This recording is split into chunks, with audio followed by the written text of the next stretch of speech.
تو بہرحال اب قرآن ایک طرف یہ کہہ رہا ہے اللہ نزل احسن الحدیث، یعنی اللہ نے کیا اتارا تھا، اللہ نے جو اتارا تھا وہ اپنے نزول سے لے کر الساعۃ کے قیام تک جو کچھ بھی ہو رہا ہے وہ اتارا تھا۔ اب دوسری طرف اگر اس قرآن میں دیکھا جائے تو قرآن میں کیا ہے، آپ کو اس قرآن میں قوم نوح کا ذکر ملتا ہے،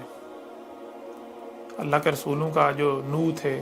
نوح ایک رسول نہیں تھا، یہ جان لیں، نوح بہت سارے تھے، تفصیلات اس الکتاب میں کھول کھول کر واضح کر دی گئی۔ نوح بہت سارے تھے، اللہ کے رسول جو نوح تھے ان کا ذکر ہے، قوم نوح کا ذکر ہے، ان کے ساتھ انہوں نے کیا کیا اس قوم نے، ان کے ساتھ پھر کیا ہوا ہے وہ ذکر ہے۔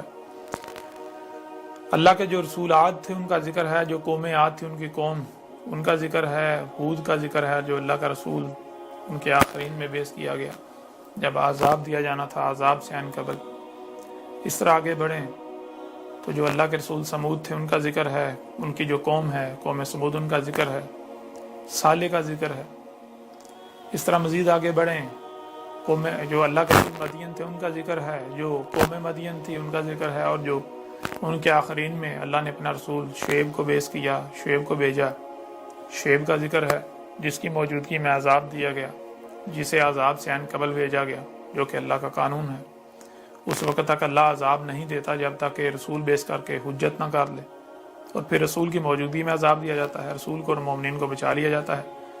غضب کرنے والوں کو ہلاک کر دیا جاتا ہے۔ اس طرح جو لوط تھے ان کو لے لیں، قوم لوط کو لے لیں، موسیٰ کو لے لیں، اس سے تھوڑا سا پیچھے ابراہیم علیہ السلام کو لے لیں، ان کی قوم کو لے لیں، موسیٰ کو لے لیں، آل فرعون کو لے لیں، بنی اسرائیل کو لے لیں۔ تو قرآن ان سب کے ذکر سے بھرا پڑا ہے، قرآن ان سب کے ذکر سے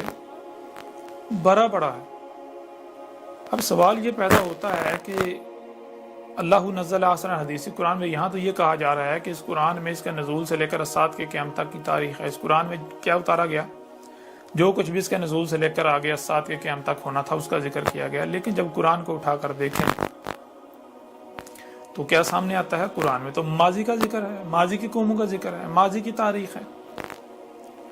یوں تو قرآن، اور پھر اس کے برعکس جو ہے وہ اگر دیکھا جائے قرآن میں تو مستقبل کے بارے میں تو ایک لفظ نہیں ملتا، یعنی کہ قرآن کے نزول سے لے کر الساعۃ کے قیام تک کیا کیا ہونا تھا وہ تو ایک لفظ نہیں ملتا بظاہر اگر دیکھا جائے تو۔ بظاہر یہ اختلاف جو ہے یہ سامنے آ جاتا ہے،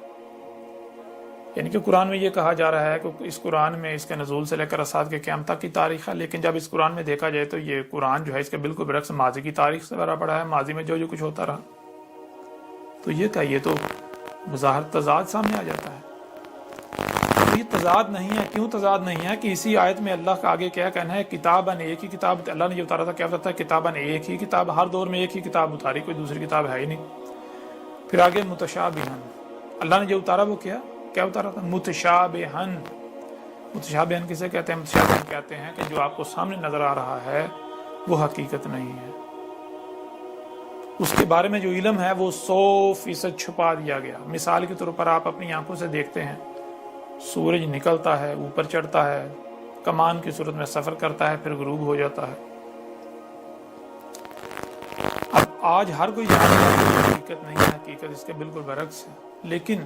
یہ جو آنکھوں سے نظر آ رہا ہے، جو سامنے دکھائی دے رہا ہے، حالانکہ حقیقت یہ نہیں ہے، اسے کہتے ہیں متشابہن۔ متشابہن کا مطلب یہ ہوتا ہے کہ جو سامنے آپ نے دیکھا، جو آپ نے سنا، جو دیکھا وہ حقیقت نہیں ہے، علم وہ نہیں ہے، علم اس کے بالکل برعکس ہے جو کہ مکمل طور پر چھپا دیا گیا۔ اب یہاں اللہ کا کیا کہنا ہے، اللہ کا کہنا ہے اللہ نے جو اتارا تھا کیا تھا، وہ متشابہن۔ اللہ کہہ رہا ہے کہ جو میں نے اتارا تھا، یعنی یہ جو حاضل قرآن ہے، یہ کیا ہے، یہ سارے کا سارا متشابہن ہے، یہ جو کچھ بھی اس میں آپ کو سامنے نظر آ رہا ہے یہ علم نہیں ہے، یہ اصل حقیقت نہیں ہے۔ جو آپ کو نظر آ رہا ہے، جو آپ کو سنائی دکھائی دے رہا ہے، یہ حقیقت نہیں، حقیقت کیا ہے، اس کا علم اللہ نے مکمل طور پر چھپا دیا،